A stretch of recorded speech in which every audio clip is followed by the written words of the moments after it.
SIR படிவத்தில் தவறான தகவல் கொடுத்ததாக நாட்டிலேயே முதல் முறையாக உத்தரப்பிரதேசத்தைச் சேர்ந்த குடும்பத்தினர் மீது வழக்கு பதிவு செய்யப்பட்டுள்ளது. பீகாரை தொடர்ந்து தமிழகம், கேரளா, உத்தரப்பிரதேசம் உள்ளிட்ட 9 மாநிலங்கள், புதுச்சேரி உள்ளிட்ட 3 யூனியன் பிரதேசங்களில் எஸ்ஐஆர் பணி கடந்த நவம்பர் 4ஆம் தேதி தொடங்கியது. எஸ்ஐஆர் படிவங்களில் வாக்காளர்கள் பூர்த்தி செய்துள்ள விவரங்களை வாக்குச்சாவடி நிலை அலுவலர்கள் சரிபார்த்து இணையத்தில் பதிவேற்றம் செய்து வருகின்றனர். இந்நிலையில் எஸ்ஐஆர் படிவத்தில் தவறான தகவல் கொடுத்ததாக உத்தரப்பிரதேச மாநிலம் ராம்பூரைச் சேர்ந்த ஒரு குடும்பத்தினர் மீது போலீசார் வழக்கு பதிவு செய்துள்ளனர்.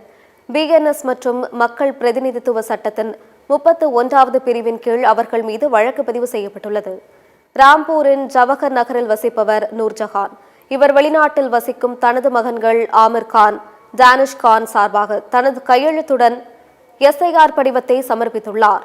படிவங்களை பிஎல்ஓ சரிபார்த்த போது ஆமிர் கான், டானிஷ் கான் ஆகிய இருவரும் நீண்ட காலமாக வெளிநாட்டில் வசிப்பது தெரியவந்தது.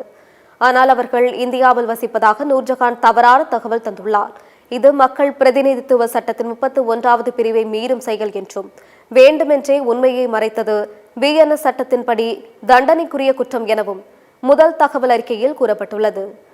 தேர்தல் ஆணைய விதிமுறைகளின்படி எஸ்ஐஆர் பணி வெளிப்படையாக நடைபெறுகிறது என்றும் படிவத்தில் தவறான தகவல் கொடுப்பது உண்மையை மறைப்பது விதிகளை மீறிய செயல் என்றும் ராம்பூர் மாவட்ட ஆட்சியர் அஜய்குமார் திவேதி கூறியுள்ளார்.